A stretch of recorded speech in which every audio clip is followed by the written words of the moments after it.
మీ మోకాల నొప్పులకు ఎటువంటి సర్జరీ లేకుండా ఎపియాన్ పెయిన్ క్లినిక్ అందిస్తున్న అత్యాధునిక చికిత్స.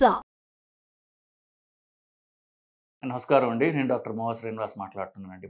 డాక్టర్ మోవా శ్రీనివాస్ వీడియో ఛానల్కి మీకు స్వాగతం. దైనందిన జీవితంలో మనకి ఎదురయ్యేటటువంటి చాలా ప్రాబ్లమ్స్కి సొల్యూషన్స్ భాగంగా నేను వీడియోలు చేస్తూ ఉన్నాను. ఇవాళ మనం స్పృశించే అంశం ఏంటంటే కాలి మడమ నొప్పి. 40 వయసు దాటిన చాలామందికి కాలి మడమ నొప్పి ఉందని చెప్పేసి నా దగ్గరకు వస్తూ ఉంటారు. సో చాలా సింపుల్ ప్రాబ్లం అనుకుంటారు, కానీ దానివల్ల సఫరింగ్ చాలా ఎక్కువగా ఉంటుంది. సో ఇది కాలి మడమ నొప్పి ఎందువల్ల వస్తుంది, అలాంటి దానికి కారణాలు ఏమిటి, ట్రీట్మెంట్ ఏమిటి అనేటటువంటిది మనం పరిశీలిద్దాం. కొన్ని వయసు రీత్యా వచ్చేటటువంటి ప్రాబ్లమ్స్ ఉంటాయి.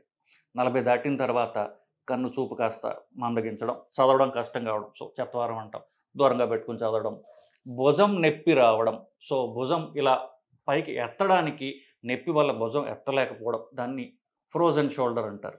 ఇట్లా పొట్ట రావడం, జుట్టు ఊడడం, ఇట్లాంటి రకరకాల ప్రాబ్లమ్స్లో భాగంగా 40 దాటిన తర్వాత వచ్చేటటువంటి ఎముకలకు సంబంధించినటువంటి ప్రాబ్లమ్స్లో నేను చెప్పినది ఒకటి భుజం సంబంధించినటువంటి ప్రాబ్లం.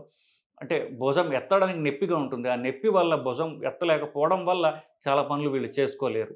అది మెల్లగా సంవత్సరం ఉంటుంది, అది తగ్గిపోతుంది. దీన్ని ఫ్రోజన్ షోల్డర్ అంటారు. మరీ తీవ్రమైనటువంటి నొప్పి ఉన్నట్లయితే రకరకాల ట్రీట్మెంట్స్ ఉంటాయి. దాని గురించి మనం వేరే వీడియో చేద్దాం. ఇట్లాంటిదే ఈ ఎముకలకు సంబంధించినటువంటి ఒక ప్రాబ్లం ఏంటంటే కాలి యొక్క మడమ నొప్పి. కాలి వెనక భాగంలో ఉన్నటువంటిది కాలి మడమ అంటాం. మడమలో నొప్పి వస్తూ ఉంటుంది వాళ్ళకి. దీన్ని టెక్నికల్ టర్మ్స్లో ప్లాంటార్ ఫేసియైటిస్ అంటారు. సో ఇది ఎందువల్ల వస్తుంది అనేటటువంటి ఫస్ట్ అంశం మనం చూసినట్లయితే, కరెక్ట్గా పాదం కింద ఈ మడమ నుంచి ముందు ఉన్నటువంటి వేళ్ల దాకా ఒక థిక్ గట్టి ఎంతో బలమైనటువంటి ఒక టిష్యూ లాంటిది ఉంటుంది. అది ఏంటంటే మొత్తం శరీరం యొక్క బరువంతా అది మొయ్యగల బరువు గలది మనకి ప్రకృతి మన పాదానికి పెట్టింది. ఎవరైతే మనుషుల్లాగా మన నుంచుని ఉంటారో వాళ్ళ శరీరాన్ని ప్రొటెక్ట్ చేయడానికి, వాళ్ళ అంటే ఇప్పుడు పాదం అన్నప్పుడు పాదం ఎముకలు ఉంటాయి. పాదం ఎముకలు ఫ్లాట్గా స్కేల్ లాగా ఉండవు. మీరు చూసినట్లయితే కొంచెం పైకి ఇలాగ ఉంటుంది. అది ఉండి కిందకి వేళ్ళ దగ్గర మడమ దగ్గర కింద ఉంటుంది. వేళ్ళ దగ్గర కింద ఉంటుంది, మడమ దగ్గర కింద ఉంటుంది, మధ్యలో భాగంలో కొంచెం పైకి ఉంటుంది. అంటే ఏంటి, ఇది కిందకి శరీరం బరువు వల్ల ఇది ఫ్లాట్ అవ్వట్లా. ఎందువల్ల అవ్వట్లా, దాన్ని ఇట్లాగ పట్టి ఉంచేటటువంటి ఒక గట్టి బలమైనటువంటి ఒక మెంబ్రేన్ ఉంటుంది. అది పాదం కింద ఇట్లా ఉంటుంది అనమాట. పాదం కింద మెంబ్రేన్ ఉంటుంది, దాని మీద పాదం ఉంటుంది, పాదం పైన శరీరం అంతా ఉంటుంది. దాన్ని ప్లాంటార్ ఫేషియా అంటారు. అది నేను చెప్పినట్టుగా చాలా చిన్న పాపాయిలకు ఉన్నానుకోండి, పాపాయిలకు చిన్న చిన్న పుట్టారు, వాళ్ళకి కాలు మెత్తగా ఉంటుంది, ఫ్యాట్ ఎక్కువ ఉంటుంది. వాళ్ళు పెరగ్గా సంవత్సరం వచ్చి మెల్లగా నుంచోవటం మొదలైనప్పుడు ఆ ఫ్యాట్ తగ్గిపోతుంది. అప్పుడు ఈ ప్లాంటార్ ఫేషియా అనేది గట్టిపడడం మొదలవుతుంది. సో నడిచే కొద్దీ దాని బలం పెరుగుతుంది. 40-45 వచ్చేసరికి ఏమవుతుందంటే దాంట్లో కొంచెం బీటలు వారుతుంది. సో దాంతో లాగే ప్రెషర్ ఎక్కువ ఉంటుంది. ఇప్పుడు ఒక ధనుసులాగా ఒక బాణం ఉందనుకోండి, దాన్ని లాగే అనుకోండి, దాని బలమంతా ఎక్కడ పడుతుంది, ఈ ముందు ఉన్నట్టు కర్వేచర్ మీద పడుతుంది. అట్లాగే అది ఆ బరువంతా లాగటం వల్ల మడమ మీద ఎక్కువ ప్రెషర్ పడుతుంది. కాబట్టి మడమ నొప్పిలాగా వాళ్ళకి తెలుస్తుంది. అది ఈ మడమ నొప్పి ఎప్పుడు వస్తుంది, ఎక్కువ పొద్దున్నే లేచి కాళ్ళు కింద బట్టి నుంచోనే ప్రయత్నం చేసి మొదటి 2-3 అడుగుల్లో తీవ్రమైనటువంటి మడమ నొప్పి వాళ్ళకి చూస్తారు వాళ్ళు. సో ఇది పోను కాస్త తగ్గుతుంది, కానీ ఎక్కువసేపు నుంచుని ఏమైనా బరువు ఎత్తాలన్నా ఆ టైమ్స్లో ఈ నొప్పి పెరగడం వాళ్ళు చూస్తూ ఉంటారు. సో ఇది తీవ్రమైనటువంటి డిస్రప్ట్ అవుతుంది. చేసే పనులు ప్రతిదీ మడమ నొప్పి రావడం వల్ల వాళ్ళు కొంచెం చిరాకుగా వాళ్ళ పనులన్నిటికీ బ్లాక్ చేస్తూ చికాకు పడుతూ ఉంటుంది. ఇది కామన్గా ఎప్పుడు వస్తుంది, చెప్పులు ఏమన్నా మార్చారనుకోండి, అప్పుడు మొదలు అవుతుంది ఇది. ఆ తర్వాత ఇక తగ్గదు. సో మీరు ఎన్నిసార్లు చేసినా అది అంటే దాంతో అలా మొదలవుతుంది. కానీ నేను చెప్పినట్టుగా 45 నుండి 65 వయసు మధ్యలో వాళ్ళకి వచ్చేటటువంటి వయసుకు సంబంధించినటువంటి ఒక రకమైనటువంటి ప్రాబ్లం.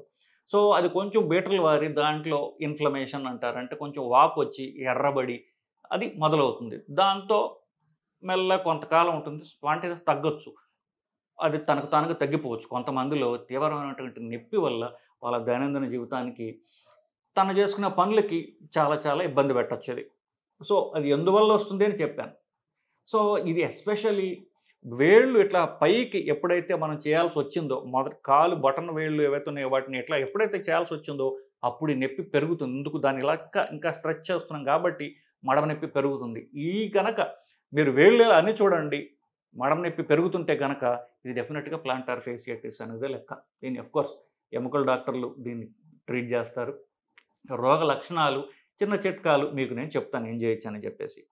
ముఖ్యంగా అది బరువు ఎప్పుడొస్తుంది? 40-65లో ఎందుకు వస్తుందంటే 40 వయస్సు 45-65 లోపల జీవితంలో అన్ని వయస్సులకి సంబంధించిన చూసినప్పటికీ కూడా అత్యధిక బరువు ఈ వయసులో వాళ్ళకి వస్తుంటుంది. సో బాగా లావెక్కిపోయి పెద్ద పొట్ట, ఈ బరువు వల్ల కాలు ఆ బరువు భరించలేకపోతుంది.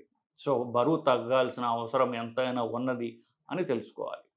సో బరువు తగ్గితే కాలు మీద ప్రెషర్ తగ్గుతుంది. సో బరువు ఎక్కువ ఉన్న వాళ్ళకి కామన్‌గా ఈ ప్రాబ్లమ్ చూస్తూ ఉంటాం. కొంతమందికి జెనెటిక్‌గా బరువు లేకపోయినా కూడా రావచ్చు. సో నేను చెప్పినట్టుగా ఇది వయస్సు సంబంధించినటువంటి ప్రాబ్లమ్.